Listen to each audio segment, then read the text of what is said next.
welcome to my channel. This is another installment of the CAGED series. I want to continue giving you more options to play your chords. We went through the dominant 7th chords, and you can find a lot of videos I made about that because I put them into the 12-bar blues, and that way it gives you a practical way of practicing them. And then we went to the minor 7th just a little while ago, and this one is going to add the major 7th chords. Just to recap for a second, on the basic course you learned that we have 5 types, and you learned where the roots are for each of those chords. Like in a C type, the root is here. In an A type, the roots are here. In the G type, the roots are here. And the roots are here. For E type, the roots are here. For the D type. And then we played dominant 7th chords that way. So, with each of these chord series, you can learn your notes on the fingerboard, because it's always going to follow the same system. And once you have that, once I play these notes, I've played all the C's on the guitar fretboard. That's all there is. And if you want to number them, like Ted did in his book, or you want to use the CAGED vocabulary, saying this is C type, this is A type, whatever it is, it's all the C's that there are. After we did the dominant 7th chords, we went to the minor 7th chords, so you learned where the third for each chord is, because we changed that. We changed the major third, that is in a dominant 7th, C7 here, to a minor third. So now you know, okay, if I have this shape, my third is here, and the minor third would be this. Major third in relation to C, minor third. Now we're going to go on and work on major 7th chords.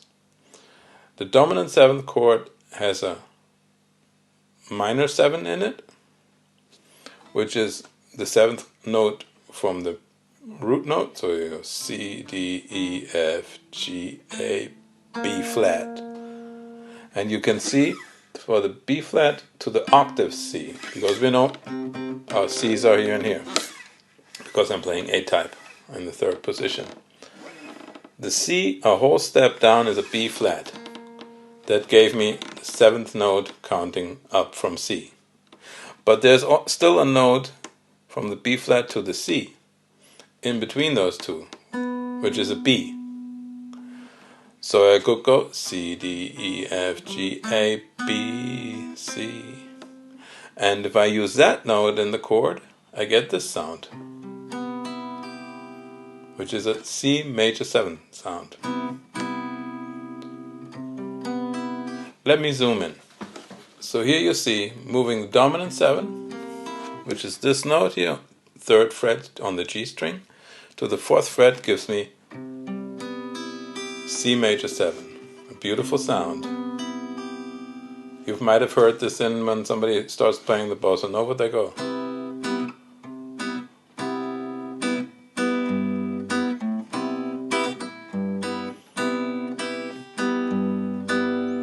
That is the C major 7 sound. If I do the same down here in my C type, my B flat is here. It's the same note I just used in the A type, but now my pinky is playing that, so I need to raise that up. That would sound like this. It's a beautiful sound too, but it has the B and the C, which are just a half step apart, right next to each other, so that sounds kind of harsh to some, beautiful to others. So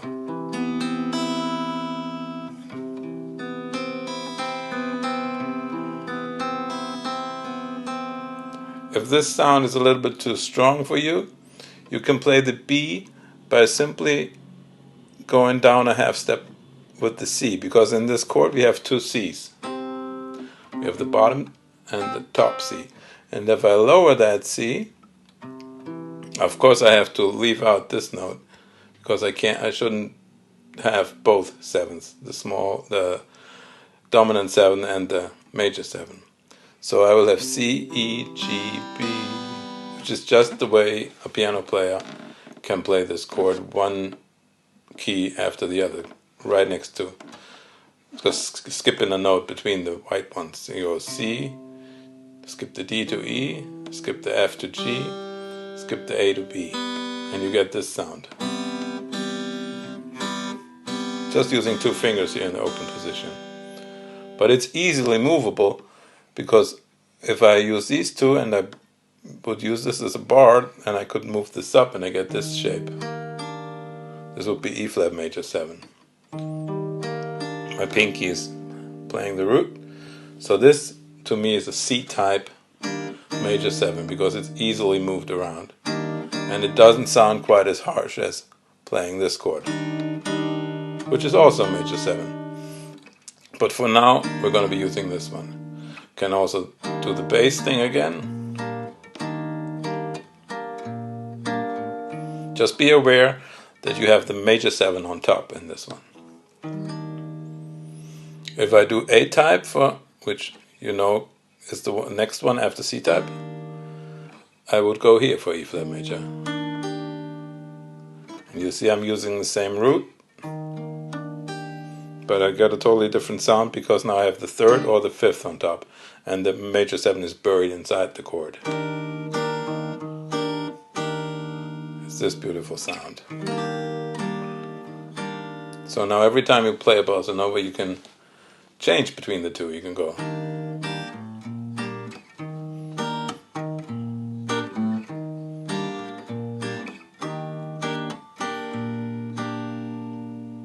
So we have covered C type and A type. The next one up will be a G type. Let's stay in E flat for right now. E flat in G type is like this.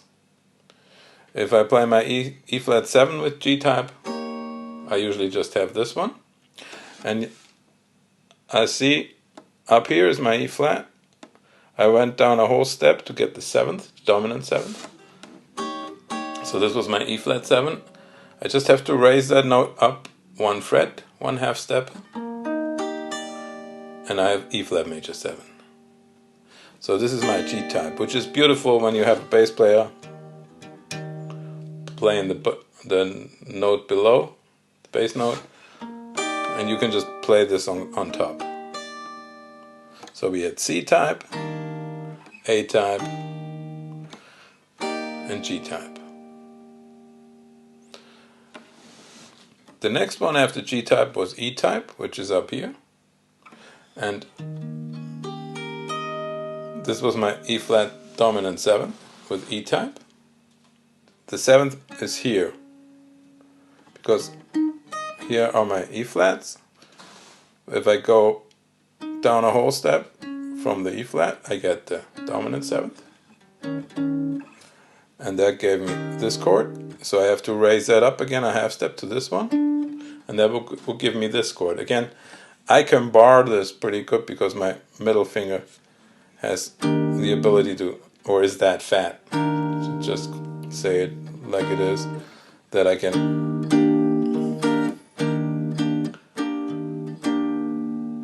Other people like to play it like this. I do too, I have to say. It's not just because this way I get the important notes and I don't double the 5. So I use this for now for the major 7 E type. So we had a C type, we had A type, we had G type, and we have E type. There's only one left, which is the D type. And I'm going to go all the way down. It's a little bit easier here with the camera. Connecting it would be up here. But I can go down an octave, because I would already be on the 13th fret here. So I go down an octave to the 1st fret. You know D is here, so E flat is here. E flat dominant 7 was like this. Maybe by now you recognize the sound of the 7th. Here's the 7th again, on the B string. So on the B string, I raise that note up a half step. I get this note. This is a major 7. This would be the octave, E flat to E flat. So a half step below that is the major 7.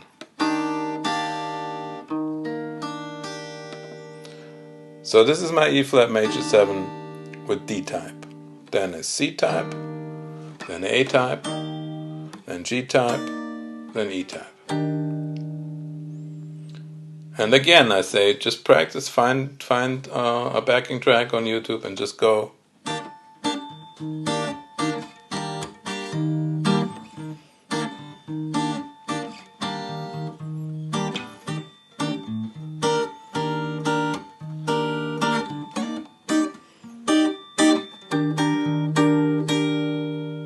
And you have patterns you can use and comping for other people.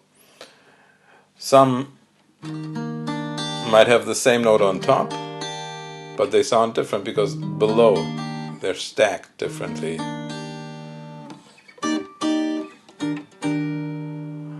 And depending on where you are, the chord before, the chord after, in the chords that you're playing, one or the other is going to sound better for the voice leading. Like when I go here,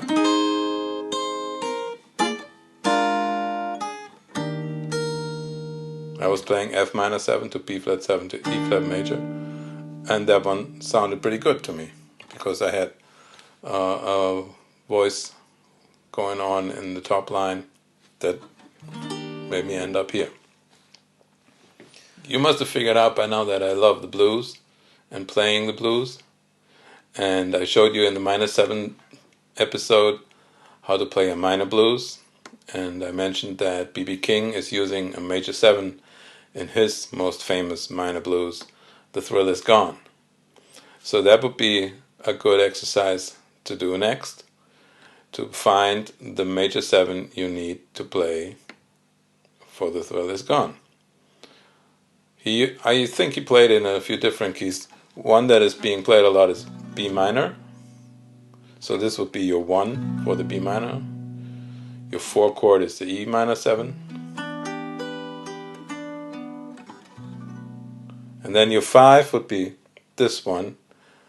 But in his blues, he does a dominant 7th. And before he gets to the dominant 7, he does a G major 7.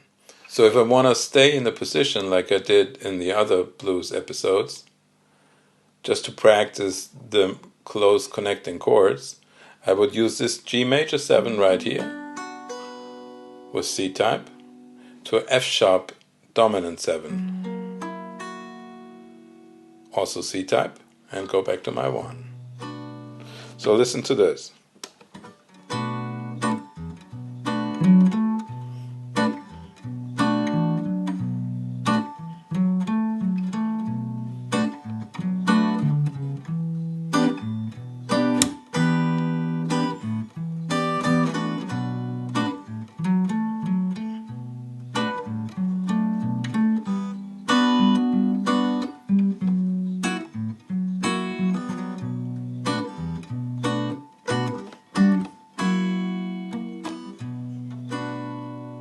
So this would be one position playing minor 7, dominant 7, and major 7 chords in the blues progression for The Thrill Is Gone.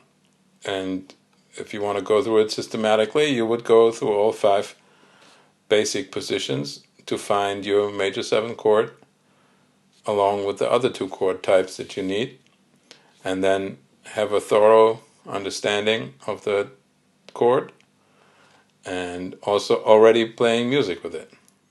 Have fun, and I'll see you next time.